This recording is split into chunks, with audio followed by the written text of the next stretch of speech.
Кемпирабад иши боюнча айыпталып октябрдан бери тергөө абагында жаткандардан Акыл Айтпаев, Эрлан Бекчор уулу жана Алиш Абдан үй камагына чыкты. Алардын бөгөт чарасы 28 августта Бишкек шаардык сотунда каралды.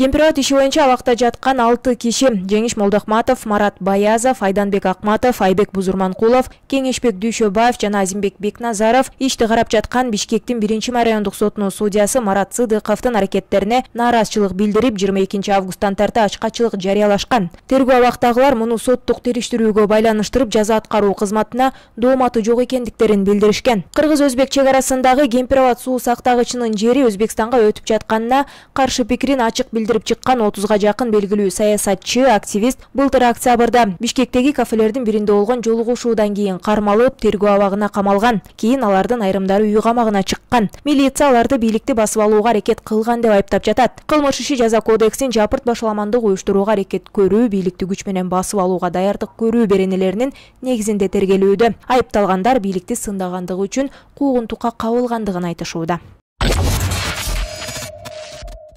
Бишкек шаардык прокуратурасы Бишкектин Октябрь райондук сотуна клоп басылмасын жабуу боюнча арыз жазгандыгы белгилүү болду. Шаардын прокурору Эмилбек Абдыманаповдун сотко жолдогон кайрылуусунда клоп басылмасы жарыялаган материалдарында азыркы бийликтин жүргүзгөн саясатын кескин сындап, мамлекеттик муниципалдык ишканалардын өкүлдөрүнүн кадыр баркын кетирүүнү көздөгөн терс мүнөздөгү жарыялары басымдуулуктары жазылган. Прокуратуранын катында клопко карата 2021 жылы ноябрда улуттук коопсуздук боюнча мамлекеттик комитет бийликти басып алууга чакырык жасаган деген айып менен сотко чейинки териштирүү жүргүзгөндүгү, буга байланыштуу экспертизалар дайындалгандыгы да айтылат. Клоптун соңку иликтөөлөрүнүн биринде мамлекеттин жерине Барселонанын академиясынын имаратын салууга УКМКнын төрагасы Камчыбек Ташиевдин балдары жана мурдагы президент Курманбек Бакиевдин жакындары Росатом компаниясынын Казакстанда көмүр каскан күмөндүү өнөктөшү аралашып жаткандыгы жөнүндө сөз болгон. Кийин президент Садыр Жапаров Кабар улуттук агенттигине курган маегинде буга жооп берип, клоп баштаган сайттарга кайрылып, аларды жалаң негатив жазып, инвесторлорду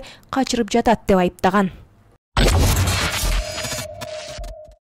Бишкектеги 1 май райондук соту 30 майда эле башкы прокурор Курманкул Зулушевдин бажыдагы коррупцияга шек саналып кармалган кайнисин үй камагына чыгаргандыгы белгилүү болду. Бул маалыматты аталган соттон ырасташкан. Ага ылайык улуттук коопсуздук комитетинин тергөөчүсүнүн өтүнүчү менен шектүүнүн бөгөт чарасы өзгөртүлүп, үй камагына чыгарылган. Бөгөт чарасынын мөөнөтү 7 июлда каралып, 14 сентябрга чейин узартылган.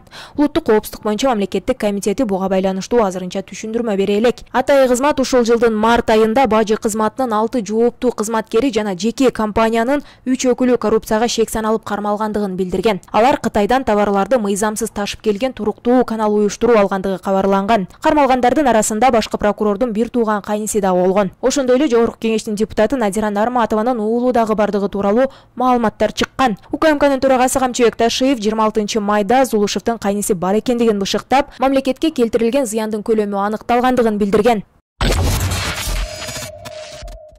Улуттук коопсуздук боюнча мамлекеттик комитети президент Садыр Жапаровдун мурдагы санаалашы активист Мелис Аспековдун күнөөсү далилденбегендиги үчүн атайы кызмат ага $10.000 ашык акчасын кайтарып бергендиги тууралуу билдирүүсүн жокко чыгарды. Анда опузалап талап кылуу жана алдамчылык беренелери боюнча козголгон кылмыш ишинде сот аны күнөөлүү деп таап 6 жылга эркинен ажыраткандыгы белгиленген. Мелис Аспековго кайтарылып берилген каражат анын үйүн тинтүү маалында алынган жана далил буюм катары каралган эмес, иликтөөгө тиешеси жок болгон. Айыптоо өкүмү күчүнө киргенден кийин мыйзамдын талабына ылайык акча өзүнө кайтарылып берилди. Мындан улам Аспеков күнөөлүү жана акча талап кылуу жана алдамчылык беренелери менен соттолгон болсо дагы УКМКнын ага акчасын кайтарып бергени айыбы жоктугу менен байланыштырып, коомчулукту атайлап адаштырып жатат деп жазылат маалыматта. Мунун алдында Аспеков Фейсбуктагы баракчасына атайы кызмат аны кармап жатканда аларга өз ыктыяры менен берген акчасын күнөөсү жоктугу үчүн кайтарып бергендигин жазган. Тергөөчү менен сот анын айыбын далилдей албагандыгын билдирген. Аспеков ушул жылдын май айында абактан президенттин ырайымынын негизинде бошотулган. Эске салсак, былтыр мартта Бишкектин 1 май райондук соту Аспековду күнөөлүү деп таап, алгач 7 жылга эркинен ажыраткан. Ошол жылы июлда Бишкек шаардык соту өкүмдү өзгөртүп, соттун 1 инстанциясынын өкүмүндөгү Аспековду алдамчылык беренеси менен күнөөлүү деп тапкан. Бирок жоопко тартуу мөөнөтү өтүп кеткендигинен жаза чарасын берген эмес. Бирок Аспековдун 6 жылдык абак жазасы каралган, опузалап талап кылуу айыбы күчүндө калган.